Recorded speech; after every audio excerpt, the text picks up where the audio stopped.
Il arrive fréquemment d'avoir des élèves de différents niveaux en enseignement et ce, encore plus en langue seconde où les élèves ont des parcours très variés. Alors, comment faire pour enseigner à une classe aussi hétérogène?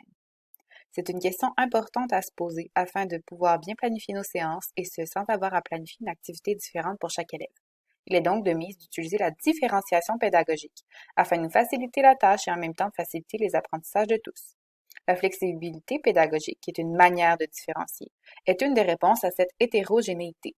C'est la souplesse qui permet d'offrir des choix à l'ensemble des élèves afin qu'ils démontrent leurs compétences et poursuivent leurs apprentissages.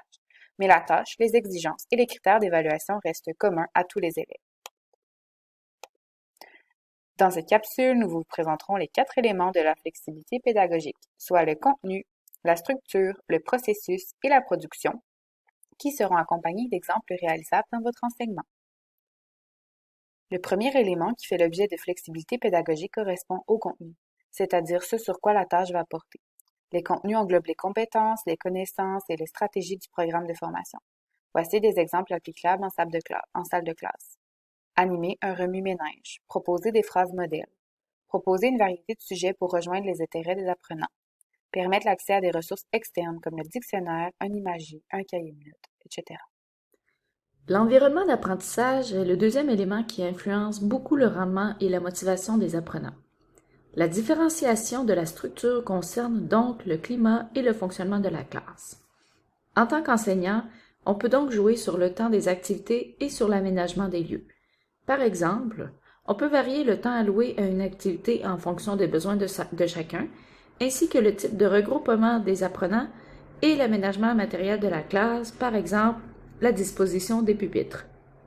Le simple fait de placer stratégiquement les apprenants à l'intérieur de la classe peut favoriser la communication, les échanges et la concentration de ces derniers.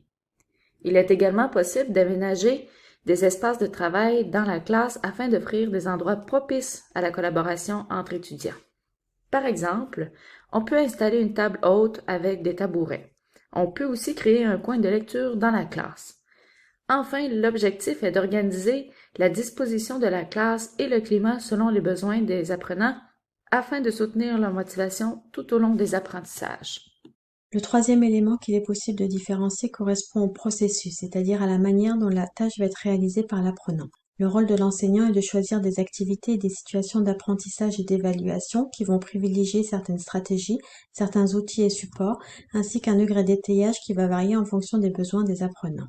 Par exemple, en français langue seconde, l'enseignant va fournir des déclencheurs variés tels que des images, des vidéos, des objets ou du matériel authentique et va tenir compte des différents styles d'apprentissage qu'on appelle aussi les intelligences multiples. Il peut utiliser le mime ou le chant pour faciliter la mémorisation. Il va établir des liens entre les différents repères culturels.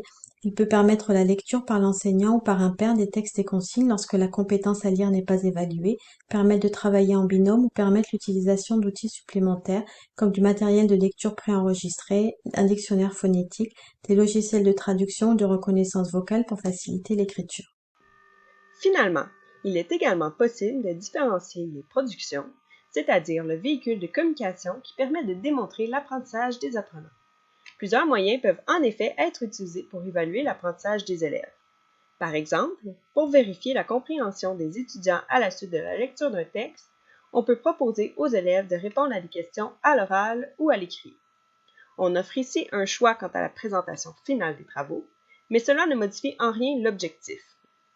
D'autres moyens de production peuvent aussi intégrer notre salle de classe, tels que des forums de discussion, des débats, des cartes sémantiques, des jeux de rôle, des diaporamas, des dépliants publicitaires, des balados, des capsules web et plus encore. Ainsi, il est facilement possible de proposer des médias de communication correspondant plus aux intérêts des élèves ainsi qu'à leurs forces. Pour conclure, l'hétérogénéité des apprenants ne devrait pas être un frein à notre enseignement.